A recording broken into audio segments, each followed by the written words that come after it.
On Valentine's Day, the nation was shocked as 17 students were killed by a mass shooter at a high school in Parkland, Florida. In May, 10 were killed at Santa Fe High School. The Parkland shooting fueled a new interest in dealing with a critical issue on the part of state legislators and other government officials throughout the nation, including here in Michigan.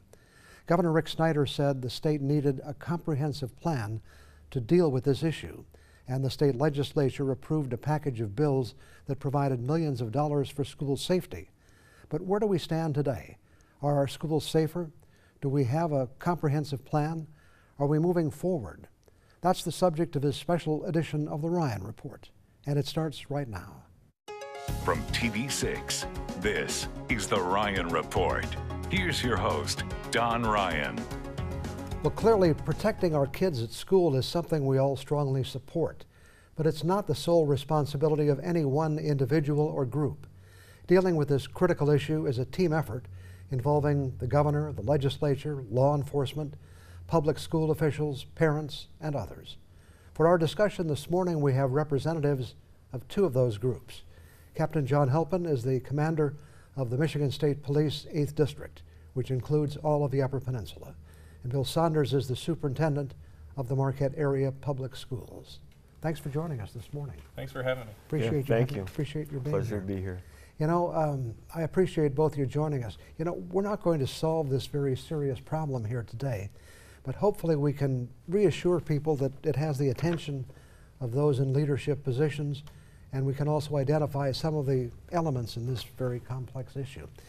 Captain, I know that the governor, when I talked to him earlier this year, talked about his Michigan's need for a comprehensive plan. And I know the Michigan State Police are part of that planning effort. What can you tell us about what's happening? Yes, you know, the governor did require a task force to be set up, which did happen. That task force has been meeting bi-weekly since early June, and we're going to have the report to the governor on proposals on November 30th. And this will look at all of the issues we're talking about, and we'll talk about them in more detail as we go along. Yeah, but it'll look at the actual school infrastructure itself, the buildings, and then the mental health aspect of, you know, the students and faculty. Bill, do you get any kind of input from the educational systems in the state as to whether we're making progress? Yeah, absolutely. This has been really a long-standing, ongoing issue. Going back to Columbine, schools have faced this issue for quite some time. Our associations working closely with the state. We work closely with local law enforcement, with our local representatives. It is a major need. You know, from a school system, what we hear from parents all the time is we want our students to be as safe as possible. And it's really become maybe arguably the #1 issue that schools are dealing with today. Well, I was going to say, you know, with all the issues that you and other superintendents have on their plate, where does school safety fit into your? Right now, it's certainly one of the top issues that we deal with. You know, we have curriculum and staff and social well-being and all those things for students. But first and foremost, you know, the expectation is I'm going to send my kid to school. They're going to arrive to school safely, and they're going to arrive back home safely. Captain, you've been a law officer in the Upper Peninsula for a long time. Yes, sir. What do you see as the main role that law enforcement can play in this issue? Well, like you mentioned already, we can't do it alone. We need to work with the parents, with the school system, with everybody as one comprehensive system to help our kids. And that's the way I think we're going to get this done. And like the superintendent said, this is like our #1 priority right now is the safety of our students. And you've spent much of your career here in the Upper Peninsula. Yes. Some pretty rural areas. You know, can law enforcement respond on a timely basis throughout this entire area? Well, right now we are down law enforcement officers across the nation, across the state, and that's why we have to work together with the schools and the parents, friends, family, guardians, to do the best we can to alleviate and stop anything before it does happen. Right. Bill, as a superintendent, this is really a complex issue, but what do you think is the most important thing you have to deal with? Well, the most important thing is really education. It's identification. It's treating those kids and those parents that really might be those that we need to, you know, have some safety and security for. And part of that starts with the mental health, having more school counselors, identifying those mental health issues at an earlier age, having more resources to deal with those issues. And Captain, what do you think is the most important issue here? Like the superintendent said, I agree with that totally, and communication with our students, our faculty, and our parents. We need to communicate with each other as much as possible, face to face, and solve problems before they become bigger problems. And we'll talk with some of those things in more detail, but you know, when this plan was being discussed last spring, the legislature was talking in terms of perhaps $20 million or so for school security. I know the Marquette schools have invested a lot of money in. It's not as simple as just locking the doors, is it? It's not that simple. We have invested hundreds of thousands of dollars in school security systems, and there's millions of dollars more that we could invest in school security systems. Some of them, you know, certainly may prove to be a valuable security feature for us. Some of them might be a waste of money. It's really hard to identify where to put our money, what's going to be the best area, what's really going to serve our students and staff in the best way. And in many cases, the way the schools were designed, as I say, it's not just a matter of locking the door. You've had to change entrances and redirect traffic and do many. Absolutely. That's where a lot of the money has gone to this standpoint, upgrading security systems, cameras in certain door lock systems, changing access. A lot of different variables come into school security. You know, our schools were not built as prisons, you know, to keep people Correct. in and keep them out. What thoughts do you have on how the schools themselves can be more secure? Well, we recommend that local police agencies have access to the schools, which happens more than you would think. So the officers get a layout of the school itself, and when the safety protocols are made up, that they are followed. If there's one entrance and one exit to the building, that is used, and other doors aren't left open. If we can follow the protocols that were put into place, that alleviates a lot of problems down the road. Okay. We'll talk some more about other elements in this issue after we take this break. We'll be back with more on the Ryan Report in just a couple of minutes.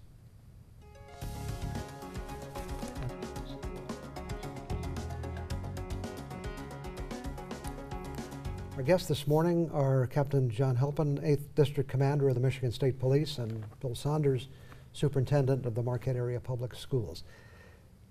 I think a lot of people, as they look at this issue, want to put a lot of emphasis on the fact that if we could identify these potential mass shooters before they do something very serious, this would be a big step in solving this problem. And one of the solutions has been OK to say. First of all, tell us what it is. Well, I firmly believe in trying to prevent something before it happens, and the program we now have in place in Michigan is the OK to Say program. It was implemented in September of 2014. Since then, we've had over 15,000 tips called into that line, or emailed, or website.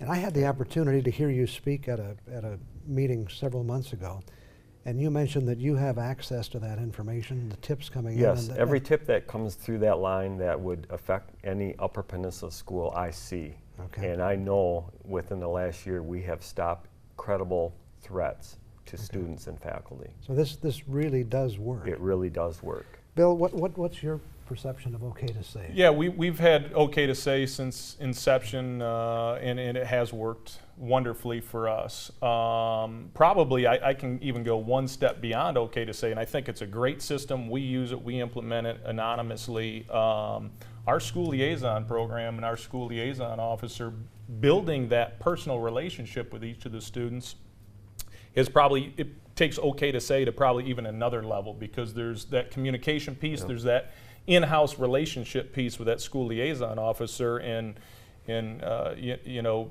what we've seen in our school system anyway is that a number of potential tragedies have been averted because of our full-time school liaison officer. There's also a movement, and I think possibly some funding may be recommended or available, to put more counselors in school. Is that happening? We haven't seen that funding yet to put more counselors in schools. probably going back 8-10 years ago when budgets were really tight. Marquette schools, like a lot of other schools, had to cut and eliminate some school staff, and we had reduced some school counselors, and we've been slowly building that counselor time back.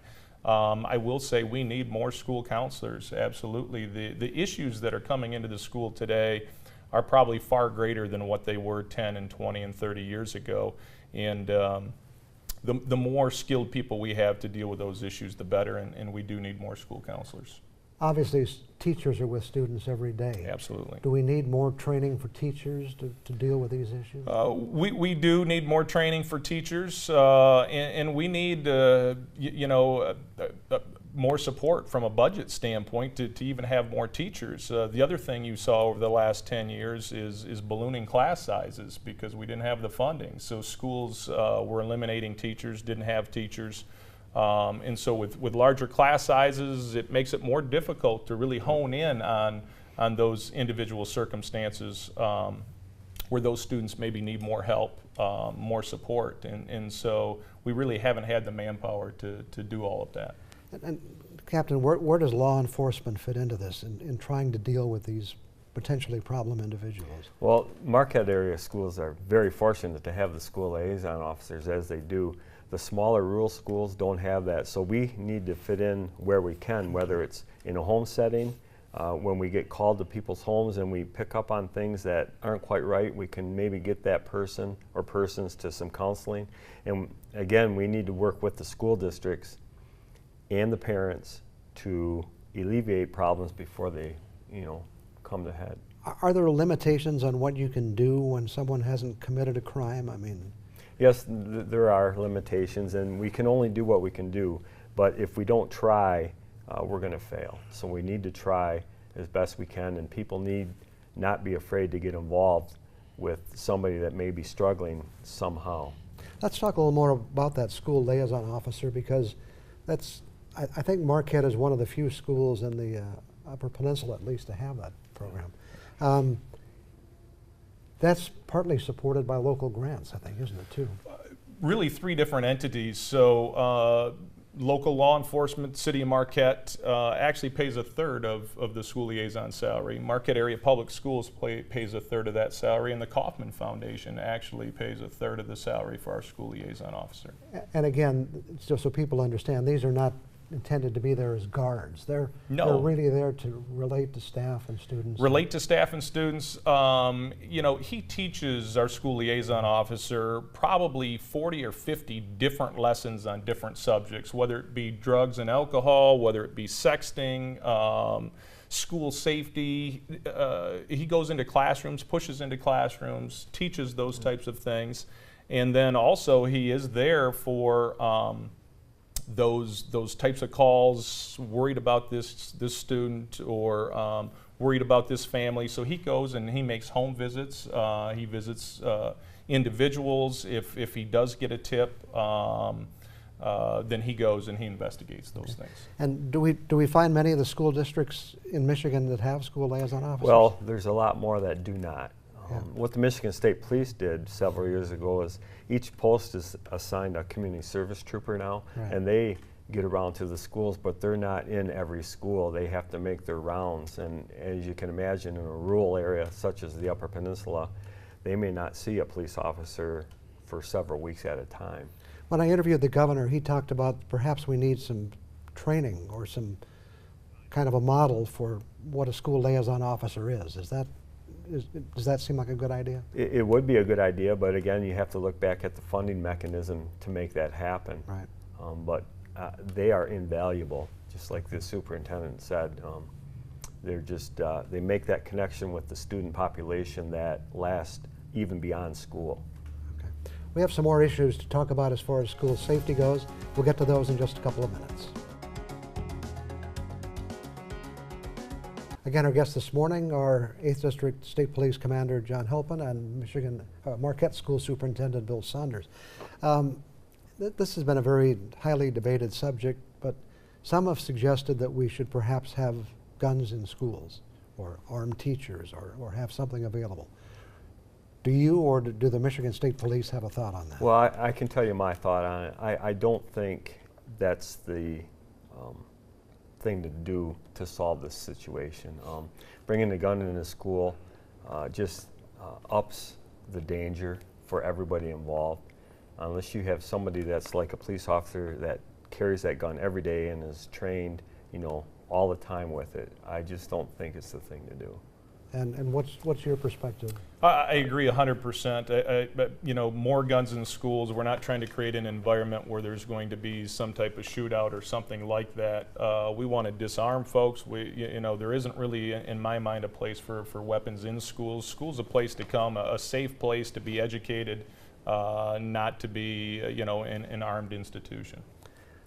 At some point, it all comes down to financing for all of these programs we're talking about. And local schools are really not in a position to handle this on their own, are they? We're not.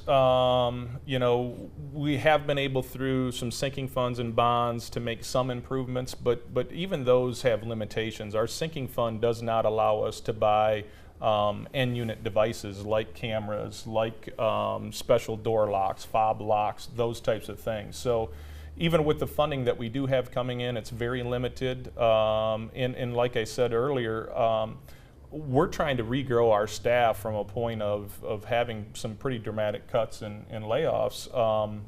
We want to bring class size down and have fewer students in every class. We want more school counselors, and so we're really focused trying to put our money and our energies in those areas. Certainly school safety as well, but the expenses become so astronomical we can't put them in both pots. Some legislators have suggested we'd be better off to finance our schools better and let them make some of these decisions rather than just deal with special grants. What are your thoughts? I agree. If they put that back in local control, we know what we need in each of our communities. We would be, I think, spend that money in a better way versus trying to compete for certain grants and be really limited and have somebody else making the decision on what's best for our local school and our community. And certainly funding affects local police departments. Michigan State Police does this appear to be a problem going forward? Well, I don't think we can use a cookie cutter approach when we look at this problem. I think we need to go back to the grassroots of the problem and communicate with our students, our parents, our guardians, and the community as a whole. And funding obviously is an issue that isn't going to go away right now, but the good thing is I think everybody realizes we have a crisis and we need to do something. When I was speaking to some of the politicians, including the governor, I kind of drew a parallel with 9/11. When we had the problem, the federal government stepped up, and now we've completely changed air travel and restrictions on air travel. Mm-hmm. Spent billions of dollars. Are we giving this a high enough priority, do you feel, in the state of Michigan? I don't think we can give it a high enough priority. I think we need to do more. And the task force that the governor put together and we're working on with the proposal, I think, is a step in the right direction.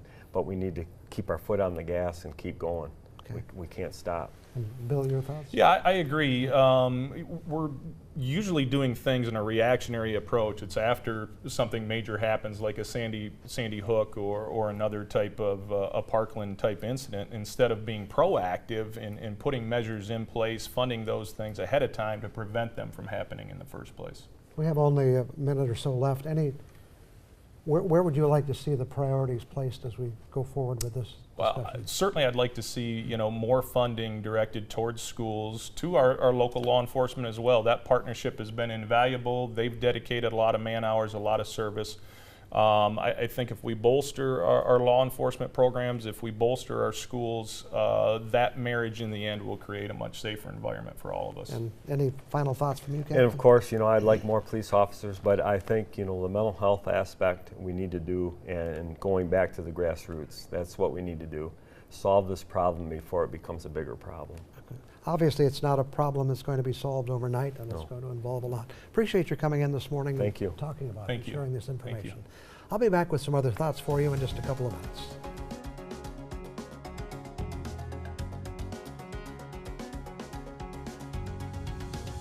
When I walked through the school doors as a kid, I can honestly say the thought that I might not be safe when I was in that building never crossed my mind. For many kids today, that's not the case. They are also concerned about the growing incidence of violence across the country.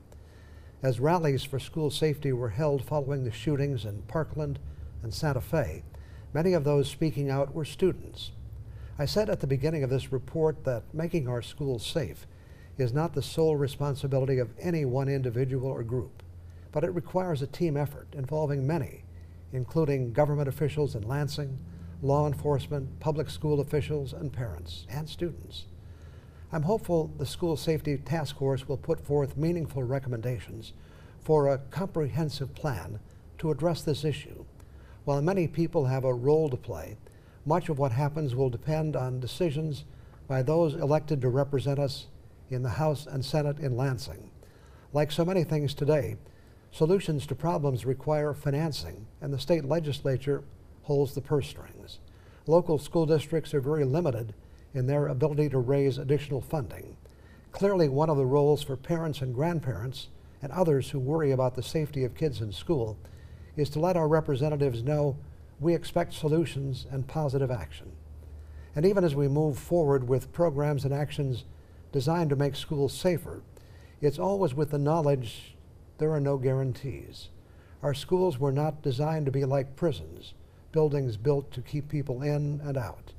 But even though there are no guarantees, we need to do all we can to protect our kids. They are our precious future. I'll be back in a minute. That's our broadcast for today. Thanks to State Police Captain John Halpin and Marquette School Superintendent Bill Saunders for joining us to talk about this critically important subject of keeping kids safe in schools. It's an effort that is still very much a work in progress in Michigan, so it's a story we'll continue to cover on the Ryan Report and on our daily news programming here on TV6. Thanks for being with us for this report, and remember to join us every Sunday morning here on TV6.